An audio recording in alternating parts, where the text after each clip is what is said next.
অতীতে বহু জাতি ধ্বংস হয়েছে ব্যভিচার ও পাপাচারের কারণে। কিছু জাতির বিবরণ কোরআন ও হাদিসের আলোকে পাওয়া যায়, আবার কিছু জাতির কথা উল্লেখ করা না হলেও কোরআনের ভাষ্য থেকে জানা যায়। এগুলোর বাইরেও বহু জাতি রয়েছে যাদের পাপাচারের কারণে তাদেরকে ধ্বংস করে দেওয়া হয়েছে।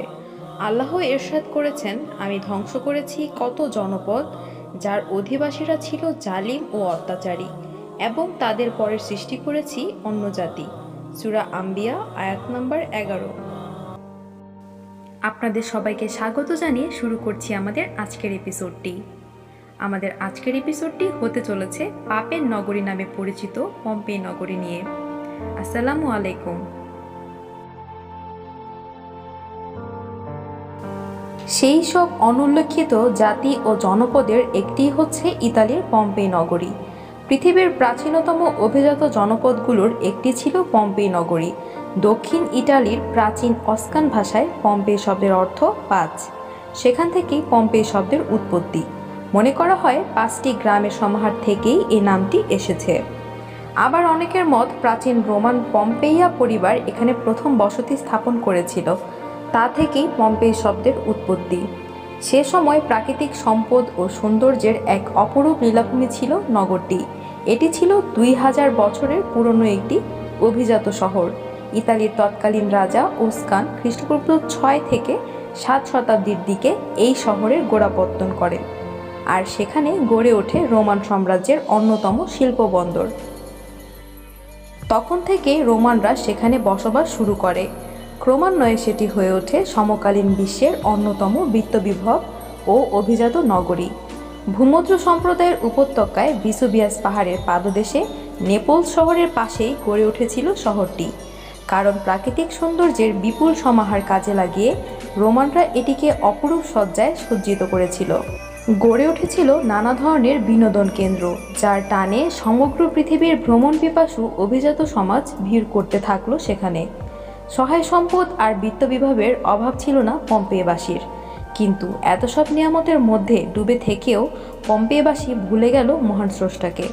ফলে তারা লিপ্ত হলো নানা ধরনের অসামাজিক অশ্লীল কার্যকলাপে। নিজেদের চিত্তরঞ্জনের জন্য উদ্ভাবন করলো ঘৃণ্যতম সব পন্থা। দিন দিন তারা নানা ধরনের অমানবিক, হিংস্র আর নোংরা কর্মকাণ্ডে ডুবে যেতে থাকলো। নিছক বিনোদনের জন্য জনসমাগম করে বিপুল জনতার সামনে তারা মানুষ ও পশুতে, কখনো বা মানুষে মানুষে যুদ্ধ বাঁধিয়ে দিত। এই মানুষ ও পশু বা মানুষ ও মানুষ একে অপরকে সর্বশক্তি প্রয়োগ করে আঘাত করে যতক্ষণ না পর্যন্ত রক্তাক্ত করে চিরতরে দুনিয়া থেকে বিদায় না করত, ততক্ষণ পর্যন্ত চলত এই বর্বরচিত অমানবিক খেলা। আর এই মরণ খেলা উপভোগ করত সে সময়ের রোমান অভিজাত শ্রেণীর দর্শকরা। মানব হত্যারক সেজে সেখানে তারা খুঁজত চিত্ত বিনোদন। এমনই এক অমানবিক, ঘৃণ্যতম ও বর্বরচিত সমাজ যখন সেখানে মাথাচাড়া দিয়ে উঠল, তখনই নেমে এলো মহান স্রষ্টার ক্রোধের আগুন। জীবন্ত মমিতে পরিণত হলো অনাচার আর পাপাচারের অতল গহ্বরে নিমজ্জিত থাকা মানুষগুলো। ৭৮ খ্রিস্টাব্দের এক সকাল, পম্পেই অধিবাসীরা আনন্দ উল্লাসে নিজেদের মত্ত রেখেছিল। এমনই সময় নেমে এলো এক গজব। হঠাৎই পম্পেইবাসী মৃদু কম্পন অনুভব করতে থাকলো। তার কিছুক্ষণ পর পাখিরা সব কিচিরমিচির শুরু করে দিল। অতঃপর শুরু হয় মহাকারের ভূমিকম্পের। ভূমিকম্প তার আসল রূপ নেয় ধীরে ধীরে। আকাশ থেকে বৃষ্টির মতো ঝরে পড়ে পাথর ও আগ্নেয়গিরির ছাই। টানা ১৯ ঘন্টা পর্যন্ত অগ্নিবৃষ্টি বর্ষণ করেছিল মাউন্ট ভিসুভিয়াসের এই অগ্নিসাগর। আর ভূমধ্যসাগরের ৭ মাইল ভেতর পর্যন্ত অগ্নিলাভা ছড়িয়ে গিয়েছিল। পরদিন সকাল ৬টায় নিশ্চিহ্ন হয়ে যায় পম্পেই নগরী। ঐতিহাসিকদের বর্ণনা অনুযায়ী শহরের পাশে অবস্থিত ভিসুভিয়াস পর্বতের আগ্নেয়গিরিতে শুরু হয় বিরাট ধরনের এক অগ্ন্যুৎপাত, যাতে পম্পেই শহরসহ শহরের ২ লাখ অধিবাসী দিনে দুপুরে মাত্র অল্প কয়েক মুহূর্তের ব্যবধানে অন্তত ৭৫ ফুট অগ্নির লাভা আর ছাই ভস্মের নিচে বিলীন হয়ে যায়। রিক্টার স্কেলে ভূমিকম্পের তীব্রতা ছিল ৬ থেকে ৫-এর মাঝামাঝি। সেই সঙ্গে ভয়াল রূপ ধারণ করে আগ্নেয় পর্বত ভিসুভিয়াস।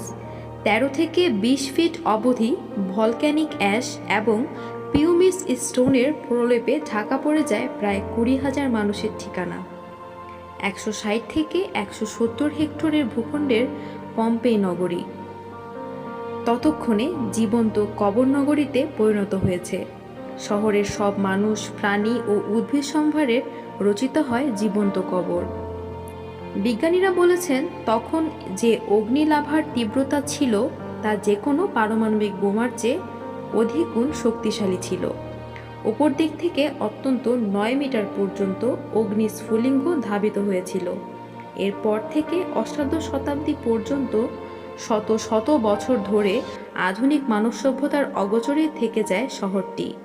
কিন্তু 1749 খ্রিস্টাব্দে কিছু আর্মেচার আর্কিওলজিস্ট সর্বপ্রথম আবিষ্কার করেন ধ্বংস হয়ে যাওয়া এই পম্পেই নগরীটিকে।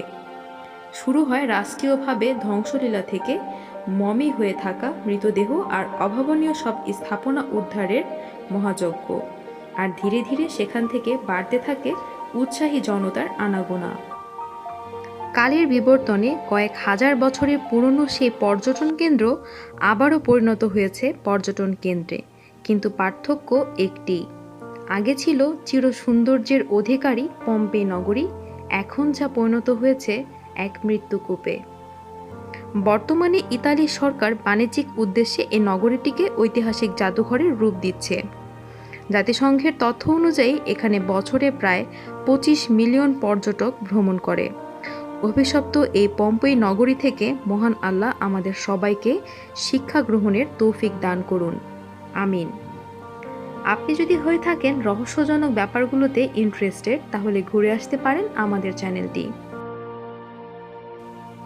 কথা হবে আরও একটি নতুন এপিসোডে অন্য কোনো রহস্য ভেদ করার বিষয় নিয়ে। ততদিনের জন্য ভালো থাকবেন, সুস্থ থাকবেন। আল্লাহ হাফেজ।